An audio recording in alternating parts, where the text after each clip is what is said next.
O Blog no Craque estreia hoje o Craque na Área, um cantinho onde você vai poder conferir um bate-papo descontraído com as principais personalidades esportivas regionais e nacionais. Você ainda vai poder participar através do Blog no Craque, @acritica.com.br e mandar a sua sugestão.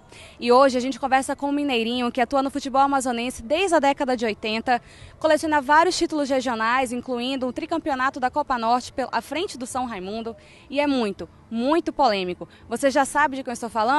Ao meu lado, a Derbal Lana, que abriu as portas da sua casa para conversar hoje com a gente. Lana, primeiramente, muito obrigada pela atenção. Sua casa é maravilhosa. E, bom, para começar, eu gostaria de saber por que você retornou ao Nacional. Veja bem, eu acho que o futebol profissional, ele te traz coisas boas e ruins. Em toda a vida sua, você profissional, você passa por esses momentos. Só que o futebol tem uma visão muito maior do que qualquer outra profissão. Futebol, quando você está perdendo, você é dispensado. Da mesma forma que eu fui dispensado do FAST, com a primeira partida do campeonato do ano que passou, hoje eu troquei o Princesa pelo Nacional porque eu recebi uma proposta. Porque se eu estivesse perdendo jogos no Princesa, certamente eu seria dispensado. E as oportunidades só aparecem para você de melhorar um salário, de trocar um local de trabalho quando você está conquistando alguma coisa. E graças a Deus no Princesa eu peguei uma equipe do interior, consegui ser o campeão de fato dentro do campo do primeiro turno, mas o Nacional levou o turno porque nós tivemos um erro grave de arbitragem. Mas por que voltar justamente agora no Nacional, já que estava indo tão bem à frente do Princesa? Porque tudo na vida é desafio. Tem gente que troca de mulher, outros trocam de carro. Eu troquei de clube, simplesmente por isso. Ok. Bom, e na sua volta ao Nacional, na estreia, vocês perderam, né, para o Operário, ontem para o Penharol. O que está acontecendo com o time? Ainda dá tempo de reagir, enfim, de ressurgir o Nacional, já que eles ganharam o primeiro turno?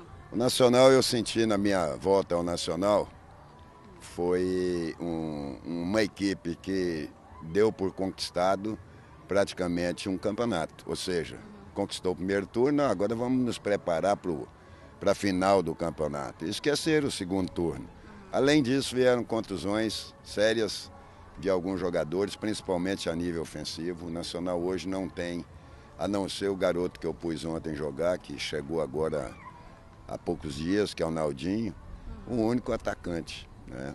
Está o Charles, está o Garanha, está o Leonardo, os jogadores estão todos contundidos e dificilmente voltarão aí dentro desses 10 dias. Isso tem acarretado para mim problemas seríssimos, né?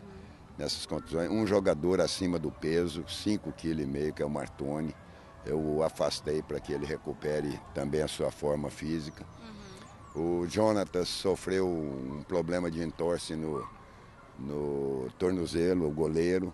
O Nacional passa por essa fase difícil e infelizmente veio acontecer na minha mão.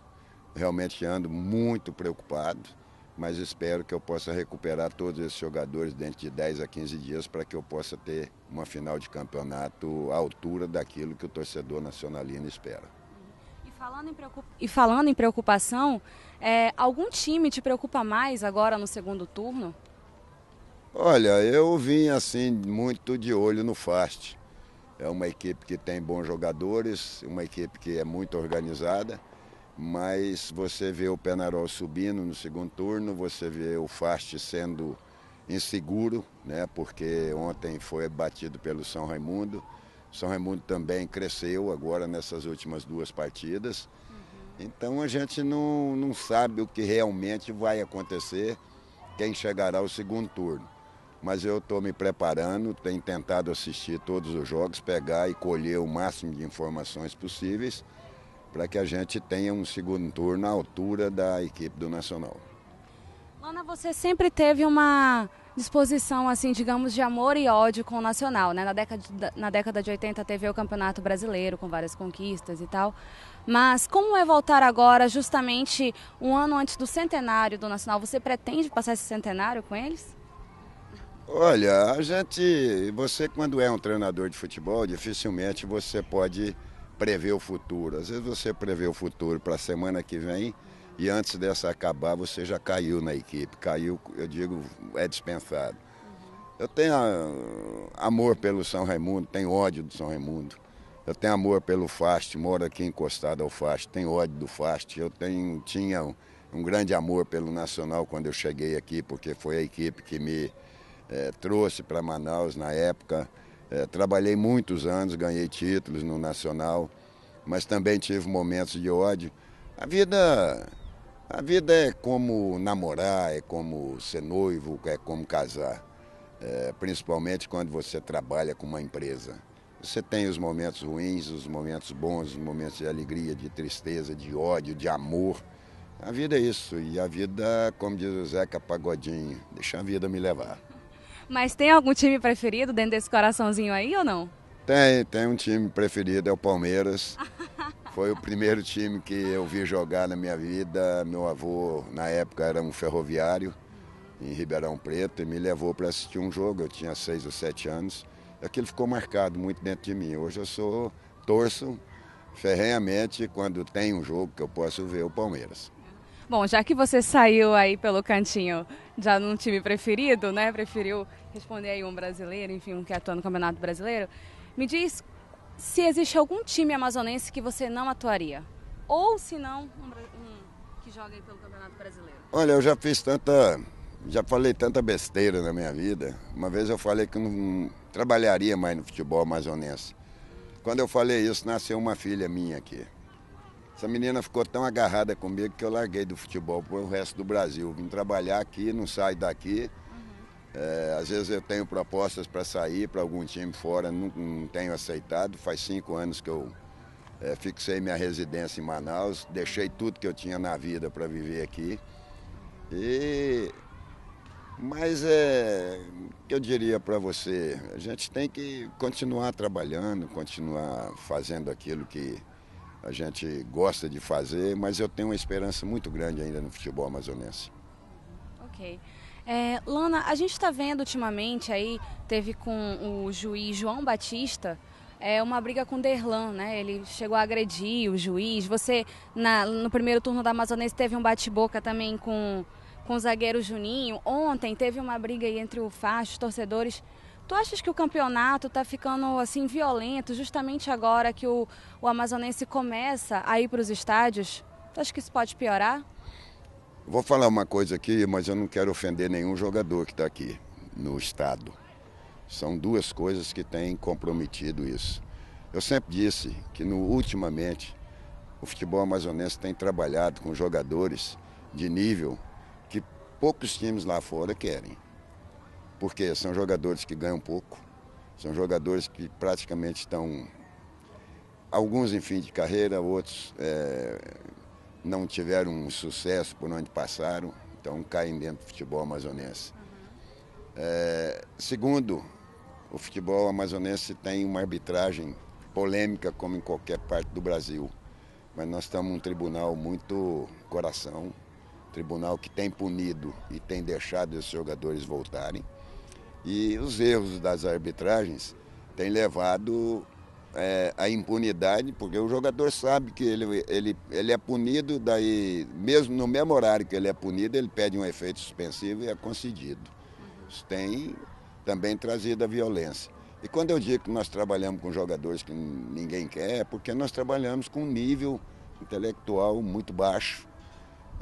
O nível de escola muito baixo, eu tenho dito isso. Jogadores que não estão preparados, que não têm um nível escolar para que entenda determinadas coisas. A dificuldade é muito grande no futebol amazonense hoje nesse aspecto. Inclusive na Copa do Brasil nós tivemos aí 2 times, né? Não conseguimos evoluir. Tu não achas que com a renda per capita que o Amazonas tem, já era para a gente ter um time na Série A e também na Série B? Isso poderá acontecer quando, na tua visão?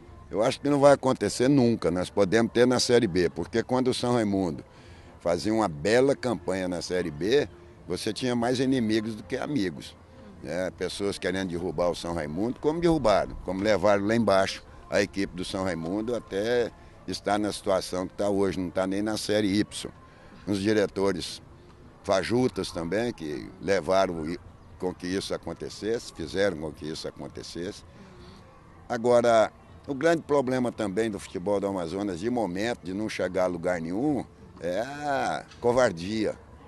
Os treinadores, têm vindo treinadores para cá, eu não estou também criticando, não quero ser antiético. Os treinadores vêm para cá e acham que o nosso futebol só tem índio, e nós temos um futebol forte. Apesar de muitos problemas, nós temos um futebol que é muito disputado e às vezes estão trazendo jogadores para cá que não têm nenhuma condição de representar clubes daqui. E chegam aqui, vão jogar contra equipes de fora, aquela covardia, esperando o adversário atrás. Eu posso falar e bater no peito. O São Raimundo, na minha época, jogava de igual para igual aqui dentro contra São Paulo, Palmeiras, Botafogo, Flamengo, com quem viesse. E conseguiu resultados. Lá fora é diferente. Lá fora você não vai ganhar, lá fora você vai perder. Mas nós temos a obrigação de aqui dentro ganhar dessas equipes, porque o futebol brasileiro está abaixo do tapete. O futebol brasileiro que tem Ronaldinho, que tem Adriano jogando, uma série de jogadores aí jogando, está no mesmo nível do nosso. Foi isso que tu achaste com o jogo entre o Atlético e o Peñarol? Foi, nós estamos jogando com aqueles esquemas ainda antigos, esquema de 4, 5 zagueiros, né? Nós precisamos reciclar. Às vezes as pessoas falam, o Lana está ultrapassado, mas falam isso por causa da idade. Com 64 anos, evidentemente que vão sempre falar. Mas eu sempre disse que livro foi feito para estudar, internet para pesquisar e cabeça para pensar, não para carregar chapéu nem piolho, né? Então, apesar da minha idade, pesquiso muito, estudo, faço determinadas coisas dentro do futebol, tentando sempre melhorar. E nós precisamos reciclar. Os treinadores daqui precisam se reciclar, precisam buscar soluções para o nosso futebol, um futebol moderno, um futebol que a cada dia que passa ele se moderniza e cada dia que passa ele fica um pouco científico, mais científico. Então nós temos que procurar a cada dia buscar essas soluções para não acontecer os vexames que estão acontecendo, como aconteceu o Peñarol e Atlético. Falando nisso, Lana, em estudo, eu sei que tu sempre olha os jogos, está de olho aí, né? Baixa do YouTube, tu já comentaste comigo, né, para ver os jogos. Mas qual é o campeonato que tu não acompanha ou qual seleção que tu acha que não vale a pena nem conferir? Infelizmente é aqui no Brasil mesmo. É o Carioca, eu não acompanho porque é um futebol de glamour, né? É um futebol que treinadores não têm peito para tirar um Ronaldinho do time, tiram outro que às vezes está jogando bem, mas não tiram um Ronaldinho porque ganha R$1 milhão. Um futebol que tem uma emissora muito forte por trás, patrocinando aquele glamour, né? E a seleção brasileira, na mão do Mano Menezes, eu não perco tempo de assistir, porque realmente você vai desaprender daquilo que você sabe, um pouquinho do que você sabe. Quem seria o técnico ideal hoje em dia para a seleção? Filipão, eu acho que é o cara que impõe, porque na seleção você vai trabalhar com pessoas que o poder, né, a vaidade está muito acima de qualquer coisa. Você vai trabalhar com jogadores que andam de Mercedes, jogadores que andam de BMW, de último tipo, jogadores que têm coberturas em Copacabana. Então, são pessoas que se disputam a vaidade entre si. E ali precisa de um braço forte, de uma mão forte, para exigir que eles larguem todos esses bens deles para trás e joguem realmente futebol. E para a gente não falar só de um momento triste na carreira, me conta um momento mais alegre, a melhor experiência que tu já viveste nesses anos aí à frente, comandando os times. Olha, eu fui muito feliz no Nacional, eu tive passagens boas, mas a mais feliz que eu tive assim, na minha carreira foi assumir uma equipe que não tinha nada, que tinha um campo que você não conseguia treinar, tinha um campo que não tinha banheiro, tinha um campo que estava caindo aos pedaços, né, um estádio, não tinha camisa para jogar, tinha um diretor, que é esse diretor, que falou que eu não signifiquei nada para o São Raimundo, que não estava nem aí para o futebol, ele era presidente, não tinha dinheiro para comprar nenhuma bola para o São Raimundo. Foi o dia que o São Raimundo foi campeão da primeira Copa Norte, porque eu vi aquilo que eu e meu amigo Ivan fizemos para o São Raimundo. O Ivan fora do campo, trabalhando na parte diretiva, né, porque o Ivan tinha assumido o departamento de futebol. e eu assumi a parte esportiva, que era dentro do campo. Buscamos a maioria dos jogadores aqui da cidade, levamos para lá, reforçamos com alguns jogadores de fora que eu conhecia, que já tinham trabalhado comigo. E quando nós ganhamos aquela primeira Copa Norte, eu vi o tão quanto a torcida amazonense gosta de futebol. Eu não vi nacionalino torcer contra, eu não vi faxiano torcer contra, eu não vi Rio Negrino torcer contra. Eu vi realmente o povo amazonense fazendo uma festa pelo primeiro campeonato regional de um time do Amazonas. Como é que tu acompanha essa briga pelo poder no futebol brasileiro? A gente tem uma Copa, mas está sem presidente da CBF, uma seleção nada confiável. Isso aí é a briga pelo poder, a gente querendo aparecer na mídia mundial, né? Ninguém está pensando no Brasil fazer uma grande Copa. Eles falam isso da boca para fora. Lá dentro é dinheiro, é em cima das obras da Copa e em cima daquilo que vai aparecer a nível de mundo. Lana, muito obrigada, foi um prazer e na próxima semana você confere mais bate-papo aqui no Craque na Área.